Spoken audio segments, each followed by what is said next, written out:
10 கோடி ரூபாய் மதிப்புள்ள அரசு நிலம் அபகரிப்பு வழக்கின் விசாரணை தள்ளி வைப்பு. ஆக்கிரமிப்பாளர்களுக்கு அபராதம் விதிக்க கோவை மாநகராட்சி கோரிக்கை விடுத்துள்ளது.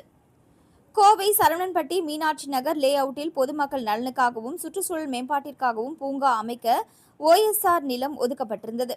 10 கோடி ரூபாய் மதிப்பிலான இந்த நிலத்தை கடந்த பல ஆண்டுகளுக்கு மேலாக சிவஞானம் என்பவரின் மகன் அரவிந்த் ஆக்கிரமிப்பு செய்து அனுபவித்து வந்துள்ளார்.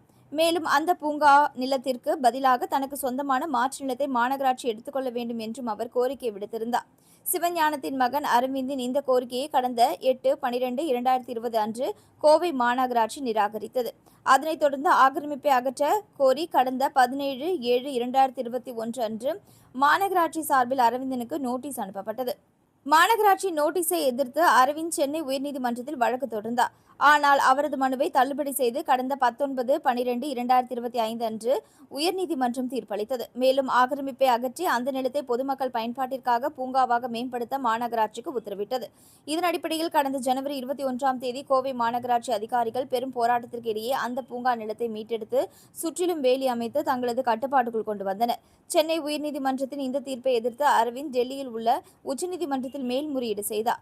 இந்த வழக்கில் கோவை மாநகராட்சி தரப்பில் வழக்கறிஞர் பூர்ணிமா கிருஷ்ணா மூலம் சுப்ரீம் கோர்ட்டில் பதில் மனு தாக்கல் செய்யப்பட்டுள்ளது. அந்த மனுவில் மாநகராட்சி ஆணையர் கூறியிருப்பதாவது: அங்கீகரிக்கப்பட்ட லே அவுட்டில் பூங்கா மற்றும் விளையாட்டு மைதானங்களுக்காக ஒதுக்கப்படும் நிலங்கள் பொதுமக்களின் நலனுக்கானவை. அதை வேறு எந்த பயன்பாட்டிற்கும் மாற்ற முடியாது என்று உச்சநீதிமன்றமே பல தீர்ப்புகளில் தெளிவுபடுத்தியுள்ளது. மனுதாரர் தனது நிலத்திற்கு செல்ல பூங்கா நிலத்தை பாதியாக பயன்படுத்த அனுமதி கேட்டார். ஆனால் நில வரைபடத்தின்படி அவரது நிலத்திற்கு செல்ல முறையான தனிப்பாதை மற்றும் வழிகள் உள்ளது. தற்சமயம் அவரது குடும்பத்தாரின் நிலத்தின் வழியாக சென்று வருகின்றனர். எனவே சுயநலத்திற்காக பொது நிலத்தை ஆக்கிரமித்தவருக்கு எந்த சலுகையும் காட்ட முடியாது. இந்த மனுவில் எந்தவித முகாந்திரமும் இல்லை என்பதால் செலவு தொகையுடன் இந்த மனுவை தள்ளுபடி செய்ய வேண்டும். இவ்வாறு அந்த பதில் மனுவில் கூறப்பட்டுள்ளது. இந்த வழக்கின் விசாரணை உச்சநீதிமன்றத்தில் நேற்று வந்தது. வழக்கு விசாரணை நீதிபதி ஆகஸ்ட் 14ஆம் தேதிக்கு தள்ளி வைத்து அன்று இறுதி உத்தரவு பிறப்பிக்கப்படும் என கூறியுள்ளார். இதுகுறித்து தமிழ்நாடு ரிசர்வ் சைட் பாதுகாப்பு சங்கத்தின் செயலாளர் SP தியாகராஜன் கூறும்பொழுது, இதுபோல அரசு பொது இடங்களை ஆக்கிரமிப்பு செய்வோரை கடுமையாக தண்டிப்பதோடு மட்டுமல்லாமல் அபராதம் விதிக்க வேண்டும் என்றார்.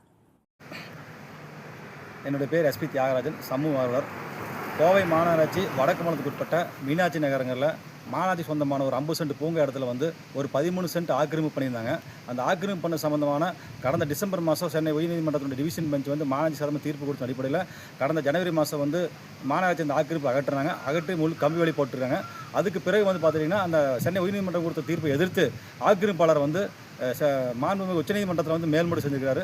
அந்த மேல்முறை வழக்கில் இந்த மாதிரி இந்த இடத்துக்கு ஈக்குவலாக நான் வேலை கொடுக்குறேன், அதுபோக அந்த இடத்த அபிவிருத்தி பண்ணுறதுக்கு 10 லட்சம் கொடுக்குறேன் அப்படின்னு சொல்லி அவர் வழக்கில் தாக்கல் பண்ணிக்கிறாருங்க.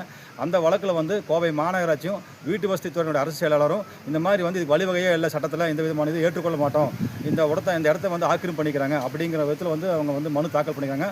அந்த வழக்கில் நம்ம தமிழ்நாடு ரிசர்வ் சைட் பாதுகாப்பு சங்கத்து சார்பாக நாங்களும் அந்த வழக்கில் எங்களையும் இணைச்சுக்கோன்னு சொல்லி அந்த வழக்கில் இணைச்சிருக்கிறோம். அப்படி இருக்கும்போது பார்த்துட்டிங்கன்னா அந்த வழக்கு தற்போது நிலுவையில் இருக்குது.